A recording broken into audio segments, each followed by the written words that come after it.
കേരളത്തിലെ തന്നെ ഏറ്റവും വലിയ ഗ്രാസ് ഹോൾസെയിൽ നഴ്സറിയിലാണ് നമ്മൾ ഇന്നുള്ളത്.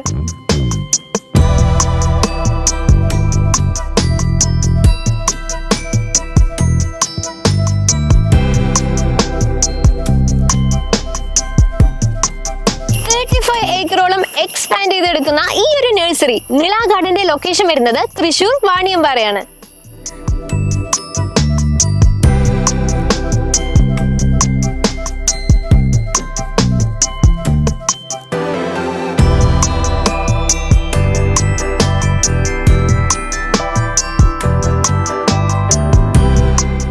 സാർ, നമ്മുടെ ഈ നിള ഗാർഡൻ ഉണ്ടല്ലോ, ഇതിന്റെ ഒരു സ്റ്റാർട്ടിങ് എങ്ങനെയായിരുന്നു? ആക്ച്വലി നമ്മളിപ്പോൾ ഗ്രാസിന്റെ ഫീൽഡിലേക്ക് വന്നിട്ട് ഇപ്പോൾ ഒരു 10 കൊല്ലത്തോളമായി. ഗ്രാസ് ആദ്യം ഫസ്റ്റ് ടൈമിൽ നമ്മൾ മെക്സിക്കൻ കൊറിയൻ ഗ്രാസൊക്കെ ആയിരുന്നു.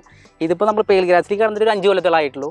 ഇതിപ്പോൾ നല്ല ട്രെൻഡിങ് ആയിട്ടുള്ള ഗ്രാസാണ്, നല്ല മെയിൻ്റെനൻസ് കുറവുള്ള ഗ്രാസാണ്. ഇപ്പോൾ നമ്മൾ 4 വെറൈറ്റി ചെയ്യുന്നുണ്ട്. മെക്സിക്കൻ ഉണ്ട്, പേൽ ഗ്രാസ് ഉണ്ട്, പേൽ ഗ്രാസിന് തന്നെ വേരിഗേറ്റഡ് ഐറ്റം ഉണ്ട്. മെയിനായിട്ട് പോകുന്നത് ഇപ്പോൾ പേൽ ഗ്രാസ് ആണ്, ഗ്രീൻ ആണ്. ഇപ്പോൾ നമ്മുടെ കേരളത്തിന്റെ കാലാവസ്ഥയ്ക്ക് പറ്റിയൊരു ഗ്രാസ് ആണ്. വരുന്നുണ്ടോ? ഇത് അതാ ഞാൻ പറഞ്ഞത്, ക്വാളിറ്റി കൂടുതൽ ചെയ്യുന്നത് ഇതാണ്. മറ്റേത് ചോദിക്കുമ്പോൾ നമ്മൾ കൊടുക്കാനുള്ള ഐറ്റം അത്രയും ഏരിയ നമ്മൾ ചെയ്യുന്നുണ്ട്. കൂടുതൽ ക്വാണ്ടിറ്റി ഈ പേൽ ഗ്രാസ് ഗ്രീൻ ആണ്. സ്ട്രൈകൾ മീൻസ് ഇപ്പൊ നമുക്ക് ഈ ഗ്രാസ് വന്നപ്പോൾ നമുക്ക് കുറെ മെയിൻ്റെനൻസ് കുറവുള്ള കാരണം കസ്റ്റമർക്ക് നേരിട്ട് കൊടുത്തു വിടാൻ പറ്റുന്നുണ്ട്. നമ്മൾ ആദ്യത്തെ ഗ്രാസ് ഒക്കെ ആകുമ്പോൾ നമുക്ക് അത് ചളിക്കേട് പുഴുക്കേട് അങ്ങനെ കംപ്ലൈന്റുകൾ വന്നിട്ട് നമ്മൾ മെയിനായിട്ട് ഇതിലേക്ക് കടന്നത്. ഇതാകുമ്പോൾ നമ്മുടെ കാലാവസ്ഥയ്ക്ക് പറ്റിയൊരു ഗ്രാസും മെയിൻ്റെനൻസ് തീരെ ഇല്ല. അപ്പൊ നമുക്കും കസ്റ്റമർക്ക് നേരിട്ട് കൊടുത്തയക്കാൻ പറ്റുന്ന ഗ്രാസ്. ഈ മെയിൻ്റെനൻസ് പറയുമ്പോൾ എന്താ ഉദ്ദേശിക്കുന്നത് ശരിക്കും?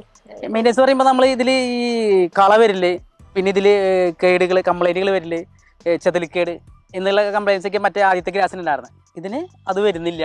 അതുകൊണ്ട് നമ്മൾ വലിയ ലാർജ് ഏരിയയിലേക്കും റിസോർട്ടിലേക്ക് വലിയ ഏരിയയിലേക്കും ഒക്കെ ഇത് കണ്ടമാനം കയറി പോകുന്നുണ്ട്. കൊടുക്കാൻ പറ്റും. ഇതിങ്ങനെ എന്തെങ്കിലും രോഗങ്ങൾ ബാധിക്കുക അങ്ങനത്തെ പ്രശ്നങ്ങൾ ഇല്ല. അത് ഞാൻ പറഞ്ഞത് കേരളത്തിലെ കാലാവസ്ഥയ്ക്ക് പറ്റിയൊരു ഗ്രാസാണ്. എല്ലാം കൊണ്ടും ഇത് തന്നെയാണ് ഏറ്റവും ബെറ്റർ. അതെ. നമുക്കിപ്പോൾ ഇവിടെ ഓൾ കേരള ലെവലിൽ നമ്മളിവിടെ സെയിൽ ചെയ്യുന്നുണ്ട്, അതർ സ്റ്റേറ്റും ചെയ്യുന്നുണ്ട്. മെയിനായിട്ട് വലിയ ഏരിയയിലേക്ക് ചെയ്യുന്നുണ്ട്, റിസോർട്ട് പോലുള്ള സ്ഥലങ്ങൾക്ക് ചെയ്യുന്നുണ്ട്, വീടുകളിലേക്ക് പോകുന്നുണ്ട്. ഇതിപ്പോൾ മെയിനായിട്ട് ഇത് കൊണ്ടുവന്ന് മെയിൻ്റെനൻസ് കുറവുള്ള എല്ലാവരും ഇത് പ്രിഫർ ചെയ്യുന്നുണ്ട്. അതിന് നേഴ്സറിക്കാർ ഉൾപ്പെടെ ഹോൾസെയിൽ നേഴ്സറിക്ക് നമ്മൾ കൊടുക്കുന്നുണ്ട്, വീട്ടുകാർക്ക് നേരിട്ട് കൊടുക്കുന്നുണ്ട്. എല്ലാവരുടെ അടുത്തേക്കും ഒരുപോലെ പോകുന്നുണ്ട്. നമുക്ക് ഇവിടെ നമുക്ക് ഇപ്പം ഈ സൈറ്റ് കാണുന്നത് നമുക്കൊരു 10 ഏക്കറാണ്. ഇതുപോലത്തെ നമുക്ക് 4 സൈറ്റ് ഉണ്ട്. മൊത്തം നമുക്കൊരു 35 ഏക്കറയിൽ നമുക്ക് ഈ ഗ്രാസ് മൊത്തം ചെയ്യുന്നുണ്ട്. പേൽ ഗ്രാസ് മാത്രം നമുക്കൊരു 30 ഏക്കറോളം ഈ ഗ്രീൻ ചെയ്യുന്നുണ്ട്. ഇപ്പോൾ ഈ സെക്ഷൻ കഴിഞ്ഞാൽ നമുക്കൊരു 3 മന്ത് ആകുമ്പോഴേക്കും അടുത്ത സെക്ഷൻ ആയിക്കൊണ്ടിരിക്കും. അപ്പോൾ റെഗുലർ ആയിട്ട് നമുക്ക് ഒരേ സെക്ഷൻ ആയിക്കൊണ്ടിരിക്കുന്നുണ്ട്. അപ്പോൾ നമുക്ക് കൊടുക്കാൻ പറ്റും. ഇത്ര ഏരിയ ഉണ്ടല്ലോ, 35 ഏക്കറോളം നമുക്ക് ചെയ്യുന്നുണ്ടല്ലോ. നമുക്ക് ടോട്ടൽ ഇപ്പോൾ നമുക്കൊരു 4 സൈറ്റിലായിട്ട് നമുക്കൊരു 75 ലേബേഴ്സ് ഉണ്ട്. നമുക്ക് ഇവിടുത്തെ ലോക്കലായിട്ടുള്ള ചേച്ചിമാരുണ്ട്, പിന്നെ നമുക്ക് അതർ സൈറ്റിൽ വരുന്ന ഹിന്ദിക്കാരുണ്ട്, എല്ലാവരും കൂടി ഉണ്ട്. അങ്ങനെ ഒരു 75 ലേബേഴ്സ് ഇപ്പൊ ഈ 4 സൈറ്റിലായിട്ടുണ്ട്. ആർട്ടിഫിഷ്യൽ ഗ്രാസ് നമുക്ക് പഴയ ഗ്രാസ് ഈ മെക്സിക്കൻ കൊറിയൻ ഗ്രാസ് ഒക്കെ ഉള്ള അപ്പോൾ മെയിൻ്റെനൻസ് കൂടുതലുള്ള കാരണം ആൾക്കാരിലേക്ക് തിരിഞ്ഞാണ്. ഇപ്പൊ ഈ ഗ്രാസ് വന്നോടുകൂടിയിട്ട് എല്ലാവരും ഇത് ചെയ്തു തുടങ്ങി. മെയിൻ്റെനൻസ് കുറവാണ് മെയിനായിട്ടുള്ള പ്രധാന കാരണം. സാർ, ഇപ്പൊ നമ്മുടെ ഇവിടുന്ന് പർച്ചേസ് ചെയ്ത കസ്റ്റമേഴ്സിന് അവരുടെ സൈറ്റിൽ പോയിട്ട് നമ്മൾ ഇത് ഫിക്സ് ചെയ്ത് കൊടുക്കുമോ? ചെയ്ത് കൊടുക്കുന്നുണ്ട്. നമ്മൾ എങ്ങനെ ചെയ്യുന്നത് വെച്ചാൽ നമുക്ക് സൈറ്റിന്റെ പിക്ചർ അയച്ചു തരാം, ലൊക്കേഷൻ അയച്ചു തരാം. അപ്പൊ നമുക്ക് മാക്സിമം റേറ്റ് കുറച്ച് ചെയ്ത് കൊടുക്കാൻ പറ്റും. നമുക്ക് അതുപോലെ തന്നെ ഇപ്പോ ഇതിന്റെ ഇൻസ്റ്റലേഷൻ കഴിഞ്ഞു എന്നായിരിക്കാം, അത് കഴിഞ്ഞിപ്പോ ഒരു 2 മന്ത്സ് 3 മന്ത്സ് കഴിയുമ്പോൾ ഗ്രാസ് ഗ്രോ ചെയ്യും. അപ്പൊ ഒരുപാട് കാര്യങ്ങൾ നമ്മൾ ശ്രദ്ധിക്കണമല്ലോ, ആഫ്റ്റർ കെയർ പോലെ. അപ്പൊ അതിന് സാറിന് കുറച്ച് ടിപ്സ് പറയാൻ പറ്റുമോ? അതായത് ഇപ്പൊ പേൽ ഗ്രാസ് സംബന്ധിച്ചോളം നമുക്ക് വേറെ മെയിൻ്റെനൻസുകൾ വരുന്നില്ല, വേറെ പുഴുക്കേടോ ചെതറിക്കേടോ അങ്ങനെ ഒന്നും വരുന്നില്ല. ഇതിലിപ്പോൾ ആകെ ശ്രദ്ധിക്കുന്നത് നമുക്കൊരു 1 ടൈം നന കൊടുക്കുക. വേനൽക്കാലാണെങ്കിൽ 1 ടൈം ഒരു നന കൊടുക്കുക, മസ്റ്റായിട്ട് നനയ്ക്കുക. പിന്നെ ഒരു 4-5 മാസം കൂടുമ്പോൾ ഒന്ന് ലോൺ മുറിച്ച് കട്ട് ചെയ്ത് കൊടുക്കുക. അത്ര മാത്രമേ ശ്രദ്ധിക്കേണ്ട കാര്യമുള്ളൂ. വേറെ മെയിൻ്റെനൻസുകൾ ഇല്ല. മറ്റ് ഗ്രാസ് ഐറ്റംസിൽ എന്താ ഒരു ഡിഫറൻസ് വരുന്ന ഈ ഒരു ഇഷ്യൂ വരുന്നത്? അതായത് അതിന് ഫംഗസ് അങ്ങനത്തെ കുറച്ച് കംപ്ലൈന്റുകൾ കൂടുതൽ വരുന്നുണ്ട് അതിൽ, ചെറിയ നമ്മളെ മെക്സിക്കൻ കൊറിയൻ പോലത്തെ ഗ്രാസിലേക്ക്. അപ്പൊ നമ്മളത് കുറച്ച് ക്വാളിറ്റി കുറച്ചിട്ട് ഇത് കൂടുതൽ ചെയ്യുന്നത്.